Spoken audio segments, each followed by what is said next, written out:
Chop it up, break it down real quick. Talking big moves, we don't plan on quitting. Chop it up, lay it out real clean. Turning little visions to $1 million dream. Chop it up, you can talk a good game. Turn a small spark to $1 million flame. Chop it up, stack that plan from the bottom to the top. Yeah, we taking that chance. Chop it up, chop it up, chop it up, chop it up. What's going on, man? This is your boy Jay, and this is the season finale of the Chop It Up show. Man, y'all, this has been amazing. This has been an experience, and we're going into season 2. I'm so excited. But y'all, as a recap of last week, man, it was amazing. I had my fiance a birthday party, man, surprise birthday party. He enjoyed it. It was amazing. Flew his mom out. We just really, we danced, we chilled, we had a good time. We had the music rolling, we had the food going, and it was amazing.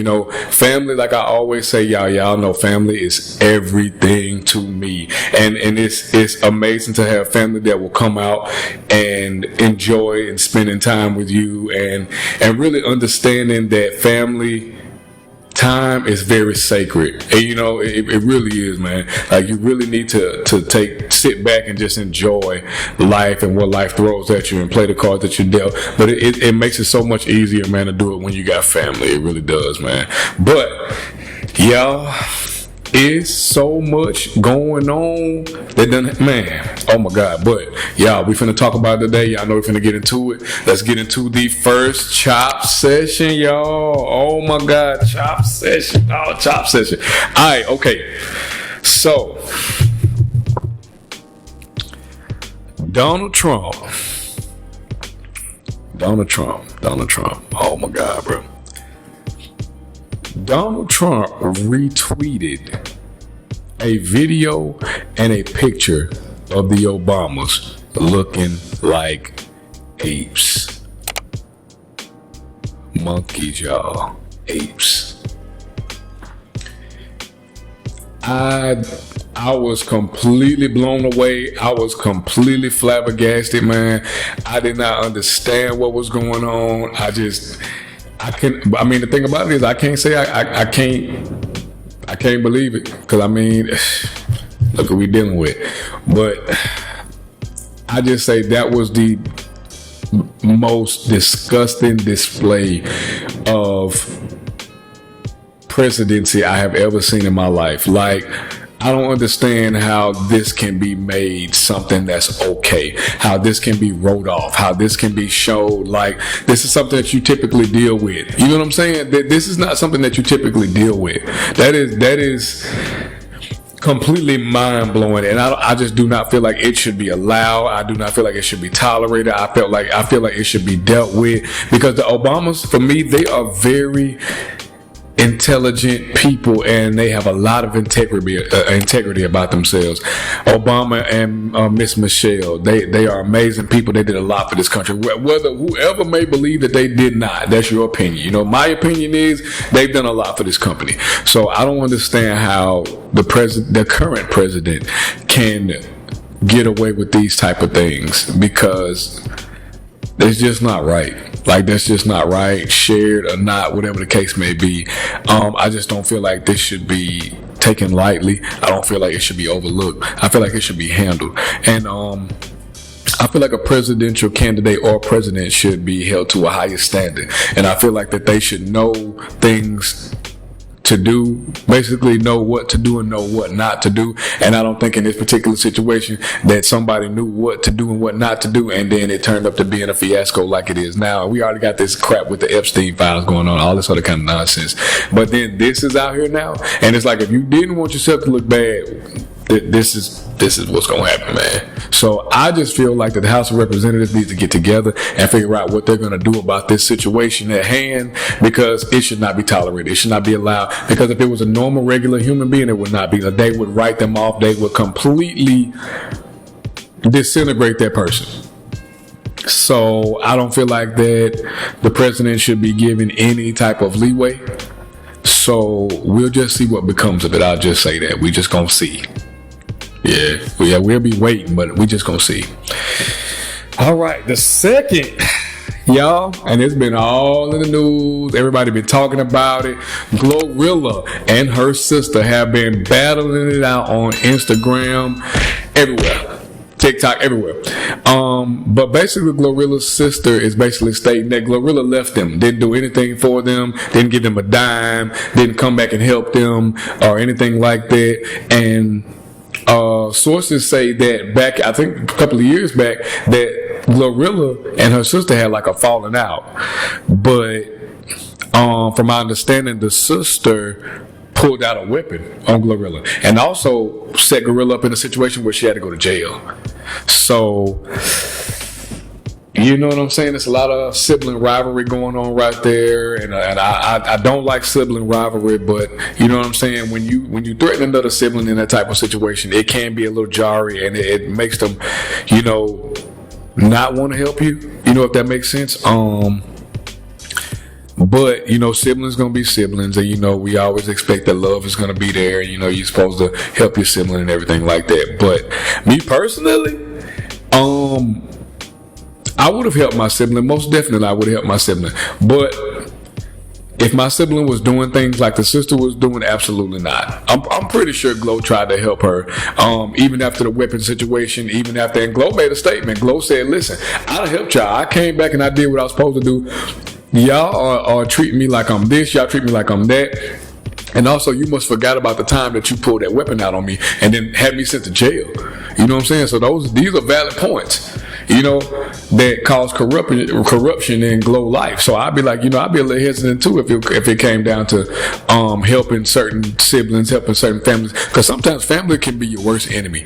You can't help all family members. You just can't. Every family member cannot be helped, and you'll break yourself trying to help them. And that's what you don't need to do, because you'll lose it all. But I just hope everything works out for Glow and her sister, man, you know, because Glow is hot right now. You know, Glow is hot. Her and her basketball hubby, you know, doing good. And I like to see the glow on her, you know what I'm saying? She's looking better. She's beautiful. She's really coming into her own, you know, and I don't want to see anything negative tear that down or allow her to tear that down for her. She's worked so hard, you know what I mean? So let's see, Glow. Yeah, Glow. But let's get into the next session, y'all. Halle Berry, one of the most beautiful women in the world on planet Earth. Halle Berry got engaged, y'all. Halle Berry got engaged. Like, I like to see people win no matter what age, but to get to Halle's age in which she's still gorgeous, she's still beautiful, man, she's still amazing, she's still one of the best actresses in the world, you know what I mean? First black African American woman to win best leading actress role at the Oscars. So I mean, hey, I just like to see people happy at whatever age, you know, and I feel like that Halle has been out of the spotlight for a little while, and she's, you know, still kept up what she was doing, you know, she stay on Netflix doing movies, you know, and everything is a little different now, so just to see her happy and engaged and whatnot, it's amazing to see, and it lets you know at any age, it doesn't matter whatever age, you know, you can get engaged, you can be happy, you could be in love, it doesn't matter. Love doesn't stop. Love never stops. So that's why I don't want people to feel like, oh, well, you know, I never find love at a certain age. Yes, you will. You know what I'm saying? Love never stops. You never stop loving somebody. Somebody can always give you more love. It's infinite. So, but, however, this female here has been in everything the past, I don't even know what, from the Charlie Kirk to the Erica Kirk to the Donald Trump to everything, and I'm just like, bruh, when are you gonna calm down? Like, she been wilding out for the longest, and I don't know what's going on. Y'all talk to your girl, man, because I love her. She's great. Nicki Minaj. First, she supported Donald Trump. Then she went to a press hearing that he was at, that she was at, and that was wild. Now she's bullying other artists, and what she been kind of doing that though. But this time she bullied Lizzo. She made a statement and said Lizzo dropped 300 pounds, and now she's only selling 300 albums worldwide, allegedly. So basically, when you gonna get your stuff together, sis? Like, Nicki, man, listen, Nicki, what is causing this flash out? What is causing you to do this? Because at this point, man, I don't know. I'm cool with Nicki. You know what I'm saying? I'm not like a Barb and none of that, but I do like Nicki Minaj. She's great at rapping, man. She's amazing at what she does, and I just feel like it's so much more than what she's doing right now. Granted, having your own mind and having your own beliefs, that's what this world is about. I cannot knock her for that. She can believe whatever the hell it is she want to believe. But, however, when some of those beliefs are not coinciding with who you are as a person, LGBTQ, a black person, you know what I'm saying? Like, I'm not understanding. Like, even though she is from Trinidad, but still, it's just that still coincides with who you are. And not to mention, everybody keeps saying that she's doing it for I think for her husband. I forgot what shit. They saying that but she wasn't legally here. But then she made a post about her having her card when she was here. Now she's legal now, but they said that she was also doing this to get her husband's name removed from the the child molestation, blah blah blah. Allegedly they said she was doing it for that reason. So whatever reason, Nicki, you doing it for, I just hope it's for the right reason for you.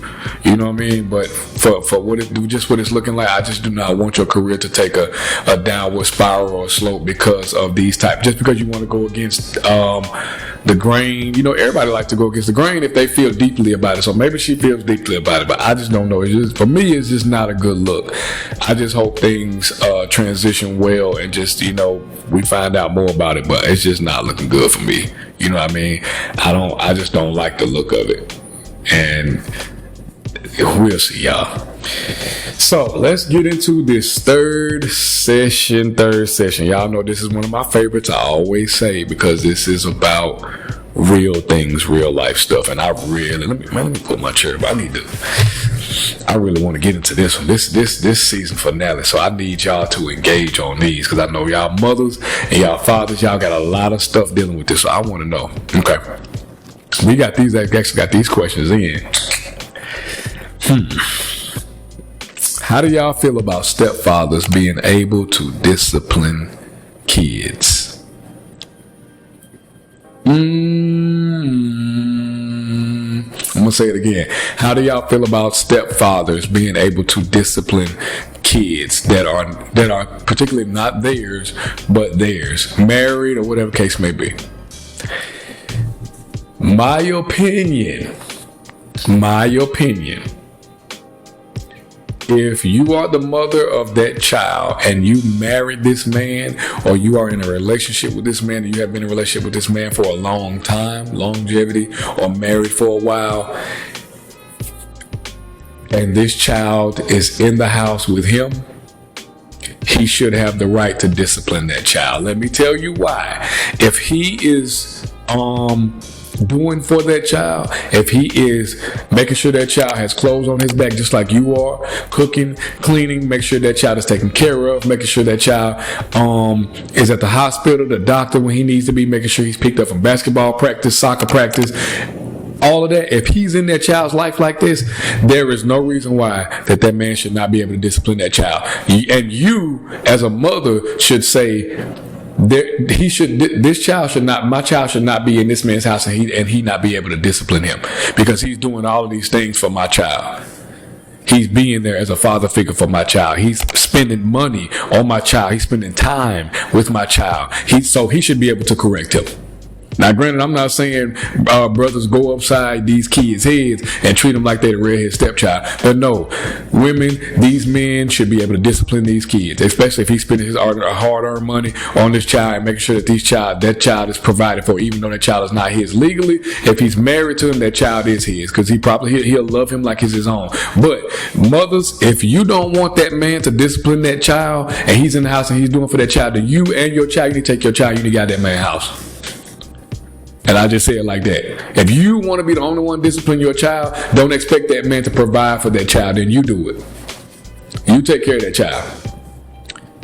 However, y'all need to run it, but he don't have to spend a dime on that child. He don't have to spend any time with that child. If you don't want him to discipline that child, and he's in that house with him, and y'all married or whatever the case may be, then that means you got your priorities mixed up. You need to leave, and you need to leave with your child. And that's how I feel about that. Same way with mothers, for the guys. That woman should be able to discipline that child, not just the mother of that child. And if you sitting over there trying to make it seem like, oh, well, I got it, he needs to wait. If your child is at his house tearing up his stuff, he needs to have the authority to whoop that ass. In my house, whoop that ass. Everybody, don't nobody get second treatment. If my own kids and my stepkids turn up my house, all their ass getting whooped. Every one of them.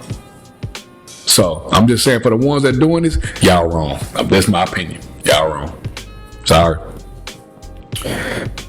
Alright, this is a good one here, y'all. It's gonna get real juicy. How do y'all feel about spouses having friends of the opposite sex that they cannot have phone conversations with around their significant other? So basically, let me break it down for you. The guy has a female friend that he cannot have a conversation with around his wife. How do y'all feel about that?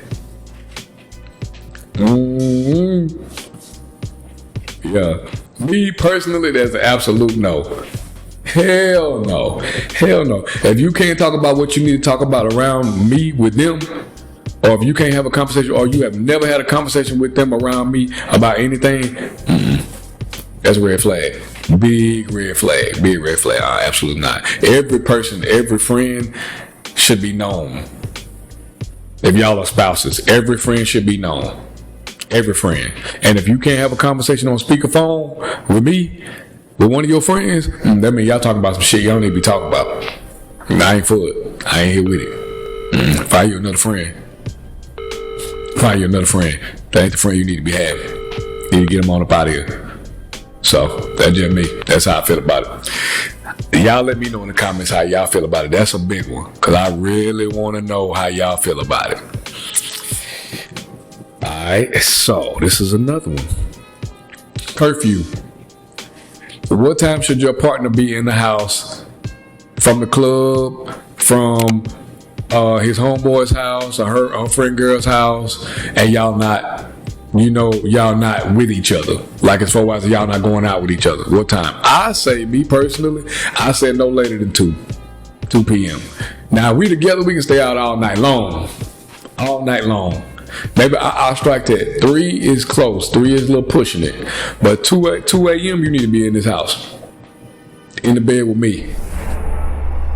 Laid up. Sleep. If you out past 4 a.m., you might well stay where you at. Because don't come back here. Don't come back to this house. You might well hang it up. Because first and foremost, the club closes at 4. Why you staying out all the way until 4 and I'm not with you?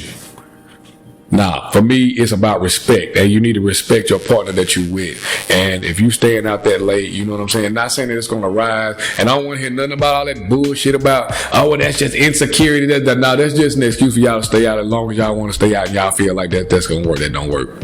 Hell no. It's about respect. Forget all the other bullshit. It's about respect. Respect your partner, respect your husband, respect your wife, and be your ass in that house at 2 a.m. Now, you got some women that might say 12. So, whatever the case may be, just make sure you get with your partner and y'all figure out what's, you know what I'm saying, what works better for y'all. So, if it's 4 a.m. that work cool for y'all, I ain't the one to tell you that, you know what I'm saying, that ain't it. You know, that might be the one for y'all. Y'all can be out till 4 a.m. Ain't finna happen with me, though. So, hey, Let me know how y'all feel about it. But this is the last one.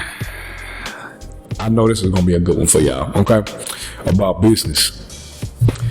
It's being a business owner hard, and how beneficial can it be for you? Being a business owner can be trying. It definitely can be really trying.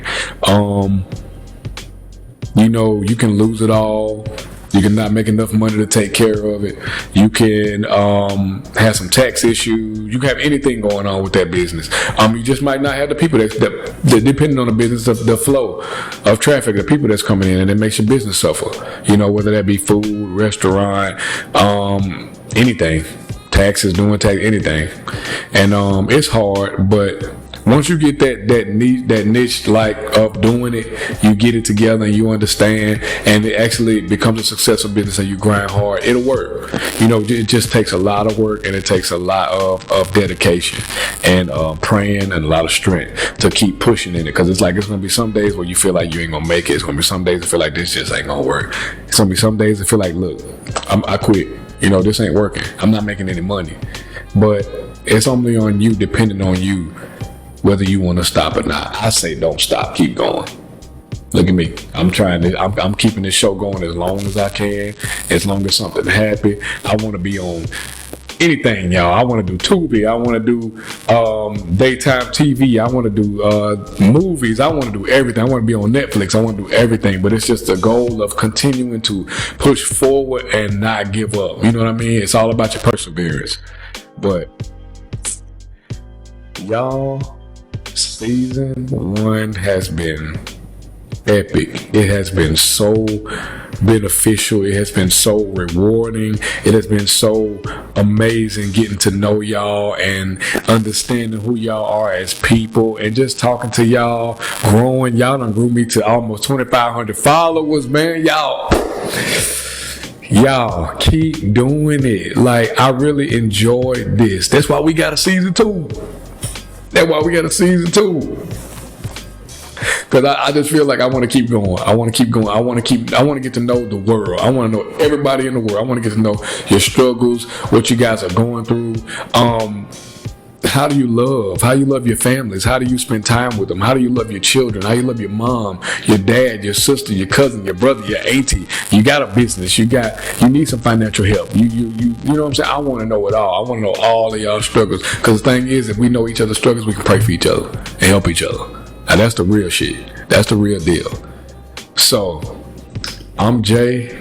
This is the Chop It Up Show. Make sure y'all follow me on YouTube at The Chop It Up Show, hosted by Jay. Make sure you follow me on TikTok, The Chop It Up Show, all underscores in there. Make sure that you follow me on Instagram, Chop It Up for TV. And this is the season finale of season 1, because you know season 2 coming in, and I'm ready for it, man. We got all new guests, crazy features. I'm finna add calling. People finna be on the phone giving they, you know what I'm saying? People finna be on their phone giving their opinions and stuff. Like, I'm excited, man. New look, new everything, and y'all gonna be right here with me. And I'm ready to take this thing to the next level. And I'm your boy. This is Chop It Up Show. I'm your boy Jay, and I'm out.